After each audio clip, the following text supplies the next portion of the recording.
bismillahi rahmaani rahim salaamun minallahi aleykum wa rahmatuhu wa barakatuhu mbokki julli ji rawatina mbokki taalibe yi rawatina njabootu Sëriñ Tuubaa Sëriñ Saliou Mbacké Najul Xadim yàlla ñu ko yàlla fayal ñun ñëpp ñu ngi bokk di ñaanal Sëriñ si Ahmadou Mbacké xalifa Sëriñ Saliou Mbacké yàlla na fi yàgg lool tànd ko biir ànd ak kattan ak tawfeex te lépp nu ànd ak moom ci liggéey yi nga xam ne mi ngi koy liggéeyal Sëriñ Tuubaa Saliou Xadim rawatina biir kër gi nga xam ne mooy biir kër Sëriñ Saliou Mbacké ci taxawaay bi nga xam ne am na ko ci ñun ñëpp ñu fas yéene jàppale ko ci liggéey boobu yi nga xam ne mi ngi koy def muy dundal kër Sëriñ Tuubaa Sëriñ Saliou Mbacké mboolem dongay tarbiyee nag saa bu màggal dëgmalee ñun ñëpp dañuy ànd bokk ndey bokk baay ngir fas yéene benn fanu safar fekk ñu ci biir kër gi ñu bokk ci ñi dalal gan yi di leen berndeel lépp loo xam ne nii mënees na ko waa gën a setal gën a ko defar gën koo jubbanti ñu defar ko insha allahu taala rawatina ci njàngum alxuraan ak njàngum xasida loolu nag ñu ngi koy fàttali dong yi nga xam ne daan jàpp ci liggéey boobee li ko dalee benn fan ci weeru safar ba nit ñi gàmmoo duñu fa jóg dañ fay nekk ci lépp loo xam ne lu ñu war a defar rek ñu defar ko lu ñu war a setal ñu setal ko ngir teeru gan yi teral leen jox leen ay bernde loolee nag ña nga ci insha allahu taala kon ni ñu koy bàyyi loo xel mboolem donga tarbiya boo xamante ni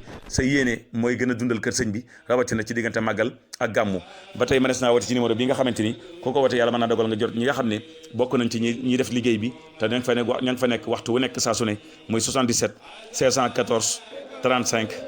05 képp koo xam ne def nga numéro bii da nga jot numéro da nga jot koo xamante ni lépp loo xam ne liggéey bi ca la jëm bu soobee Sëriñ Tuubaa Saliou Xadim ma nga fa suba ak ngoon guddi ak bëccëg kon loolee ñu ngi koy fàttali mboolem doo ngay tarbiya yi yàlla nañu ci yàlla defal ndimbal sëriñ bi ak tawfeexam te yàggal fi sunu yaakaar ji muy sëriñ Cheikh Ahmadou Mbacké yàlla na fi yàgg lool te ànd ko wér ci sagal gi ñu sagal rawatina mboolem doo ngay tarbiya yi jërë ngeen jëf wasalaamu aleykum wa rahmatullahi wa barakatuh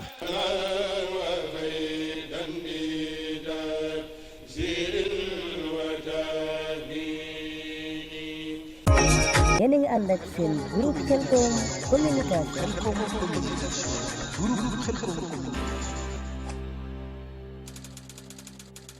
bul fàtte abonné sa groupe Khelcom communication te bës cloche bi vidéo bu ñëw mën a yomb ci yow nga mën koo suivre.